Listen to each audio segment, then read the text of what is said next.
Hello everyone, welcome and welcome back to my YouTube channel. And कैसे आप सब लोग, होपफुली आप सब लोग अच्छे होंगे। तो अब आज जो वीडियो बना रही हूँ वो इस टॉपिक पे है कि आईडीटी की प्रिपरेशन के बारे में।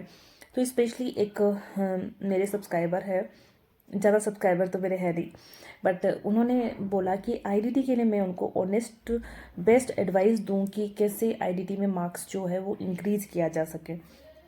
तो मैं आपको एक बात बताती हूँ सबसे पहले कि पहले जब से मैं अटेम्प्ट दे रही हूँ सीए फाइनल का, स्पेशली आईडीटी की बात मैं करती हूँ, तो मेरे मार्क्स जो है ना बहुत अच्छे आए हैं। बहुत अच्छे तो नहीं बोल सकते, एग्जामिशन से मैं हमेशा चुकी हूँ।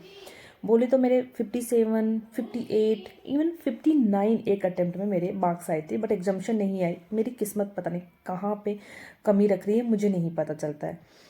तो पहले मार्क्स अच्छे आए थे, बट 2 अटेम्प्ट से क्या हो रहा है कि पेपर का लेवल हाई हो रहा है। हाई बोले तो पहले के कंपैरिजन में पेपर थोड़ा स्टैंडर्ड का पूछने लग गए सीए फाइनल में। जबकि पहले ऐसा होता था कि डीटी का पेपर है वो बहुत डिफिकल्ट पूछा जाता था। अब थोड़ा नॉर्मल सा पूछने लग गए, एवरेज बोल सकते हैं आप उसको। तो सेम वैसे ही आईडीटी को भी थोड़ा टफ कर दिया उन लोगों ने। तो मतलब मुझे आजकल डीटी आईडीटी दोनों का लेवल सेम सेम सा लगने लग गया है। तो अब मार्क्स भी मेरे डिक्रीज़ हो गए। तो मेरे लास्ट अटेम्प्ट में मेरे भी यही मार्क्स थे, 50 या फिर 52 ऐसे कुछ थे। और दिस टाइम जो है, ये जो नवंबर 24 गया है उसमें भी 53, आई गेस 53 थे।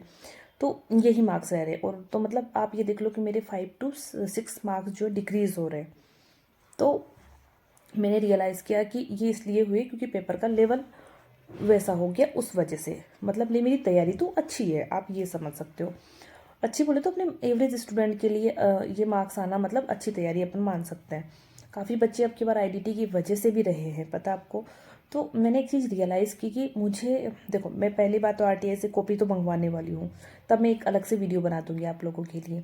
लेकिन अगर मैं अभी तक मैं बता पाऊँ आपको तो मेरा सबसे मुझे लगता है मैंने कोई भी चैप्टर मैंने छोड़ा नहीं था रिटर्न के अलावा। रिटर्न जो चैप्टर है अपने जीएसटी में, उसके अलावा मैंने कोई भी चैप्टर नहीं छोड़ा। और आपने नोटिस किया होगा, रजिस्ट्रेशन चैप्टर हो गया, लोग उसको छोड़ देते हैं, तो वो मैंने अच्छे से किया था। बार बार मैं चीज़ों को पढ़ती हूँ, एग्जामिशन है उसको पढ़ती हूँ, आरसीएम वाली जो कुछ कुछ जो पॉइंट है जो याद नहीं होते अपन को, तो वो मैं अलग से लिखती हूँ। तो ऐसा करके मैंने आपकी काफ़ी मेहनत की। तो एमसीक्यू मुझे लगता है मैंने एमसीक्यू से भी काफ़ी स्कोर किया है, उस वजह से मार्क्स थोड़े मेरे ठीक आ गए थे। और रही बात डिस्क्रिप्टिव में, कस्टम के अजीब से क्वेश्चन सब की बार आईबीएस में भी पूछे थे, इसमें भी अपने आईडीटी में पूछे थे, तो उसमें मेरे थोड़े मार्क्स कम रहे होंगे, मुझे ऐसा लगता है। बाकी मैं जैसे आरटीआई से कॉपी आती है, मैं आप लोगों के साथ में रियल में शेयर करूँगी कि मेरी कॉपी मैं कहाँ पे, मतलब कि मुझे एमसीक्यू से ज़्यादा मैंने स्कोर किया है या फिर डिस्क्रिप्टिव में। बट मैं सिर्फ एक आइडिया लगा रही हूँ कि मुझे लग रहा है एमसीक्यू की वजह से मेरे मार्क्स आए। बाकी अब रही बात, ये तो मार्क्स की है, अब मैं बताती हूँ आपको तैयारी की। तो तैयारी में देखो, ये बताऊँ मैं आपको, प्रिपरेशन में तो आपको मेहनत करनी ही पड़ेगी। अब आप बोलोगे कि मेहनत किस टाइप की, तो एक बात बताओ, जैसे हिमांशु गुप्ता जी है, तो आपके डीटी में मार्क्स इतने अच्छे हैं, बच्चों के डीटी में मार्क्स नहीं आते। आप डीटी में कैसे पढ़ते हो, आप उस कॉन्सेप्ट को रखो कि आपको देखो, आईडीटी आपको पता है कि थोड़ा इजी होता है कंपैरिजन टू डीटी।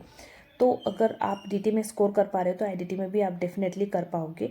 लेकिन आपको ये है कि थोड़ा मेहनत उस पर करनी पड़ेगी, या तो आपके उसको मतलब ईजी समझ के उस पर कम मेहनत कर रहे हो, तो ये गलत है। आपको देखो, कॉन्सेप्ट सारे पता होने चाहिए आपको ना। उसके बाद में आपको क्वेश्चंस रीड करना आना चाहिए, आपको पता होना चाहिए कि मतलब आरसीएम कहाँ, मतलब एक कंपटीशन का पूरा आ गया अगर तो उसमें आरसीएम लग रहा है, या फिर आपको आरसीएम वाली सारी चीज़ें पता होनी चाहिए कि कहाँ पे क्या है। छोटी छोटी चीज़ें वो लोग डाल देते हैं जिसकी वजह से पूरा क्वेश्चन में अपने को डाउट आ जाता। अब की बार आया था अपने ऐसे, हर क्वेश्चन में एक ना एक पॉइंट ऐसा था कि जिसकी वजह से कन्फ्यूजन अपने पैदा हो रहा था। तो इसका मतलब आगे कॉन्सेप्ट क्लियरिटी होनी ज़रूरी है। अपन अब आईडीटी के पेपर वैसे नहीं रहे कि एज इट इज़ उठ के आ जाएंगे और अपन छाप के आ जाएंगे, वैसे पेपर सेट नहीं होने वाले हैं, ये सोच के चलो। तो जैसे डीटी में कॉन्सेप्ट क्लियरिटी रखते हो वैसे इसमें भी रखो भाई। आपको पता होना चाहिए आपको कि भाई है ना कौन सी, मतलब आपको, मतलब चलो इसमें डेट वगैरह की तो इश्यू रहता नहीं है इसमें, लेकिन आपको जैसे कि ये नहीं हो गया कस्टम के, अगर आपको पता है कि वैल्यूएशन है उसमें से पूछा ही करते हैं तो उसको एकदम अच्छे से उसमें तो एक पॉइंट, एक मार्क्स मतलब पॉइंट में भी नहीं कटना चाहिए आपके ना। वैसे आप उसको एकदम कस्टम को क्लियर करो। उसके बाद में आप जैसे जीएसटी पे कमांड रखो, अच्छी कमांड रखो, चैप्टर्स मत छोड़ो बिल्कुल भी। रिफंड वगैरह के हैं उनमें ना कुछ कुछ चीज़ें देंगे ही जिससे अपने कन्फ्यूजन होगा और अपन को लगेगा पूरा क्वेश्चन ही गलत हो गया है, ऐसा देंगे जरूर देंगे। तो बस मैं इसके अलावा कोई भी ऑप्शन नहीं है। फर्स्ट कॉन्सेप्ट क्लियरिटी रखो, सेकंड होती है कि क्वेश्चंस की प्रैक्टिस आपको डेफिनेटली करनी है, और मॉक दे देना।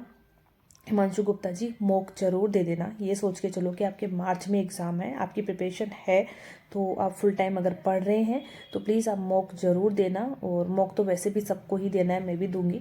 मॉक दोगे उससे आपको पता चल जाएगा कि कहाँ गलती रह रही है कहाँ नहीं है, तो ये चीज़ आप करें। तो मुझे तो अभी तक तो माइंड में यही आ रहा है कि अपन को कॉन्सेप्ट पे काम करना है। मैं भी करूँगी डेफिनेटली। मैं ना ये सोचती हूँ कि मेरे कम से कम 65 to 70 अगर मैं आईडीटी में स्कोर करूँ तब जाके ही मेरा ग्रुप निकलेगा, क्योंकि आपको अच्छे से पता है कि 200 नंबर लाना फिर भी इजी हो जाता है, बट 150 लाना बहुत डिफ़िकल्ट हो जाता है।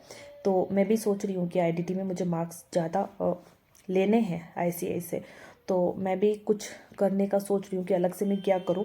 तो अभी तो हालांकि मैंने सिर्फ पढ़ाई स्टार्ट की, तो मैं मेरी एक बार रिवीजन हो जाए उसके बाद में मैं अलग से कुछ करूँगी अगर आईडीटी के लिए, तो मैं उसके लिए ज़रूर वीडियो बना दूँगी। और सेकंड में तब वीडियो बनाऊँगी जब मेरी आरटीए से कॉपी आ जाएगी, तब मैं आपको ज़रूर कुछ ना कुछ बेस्ट एडवाइस दे दूँगी।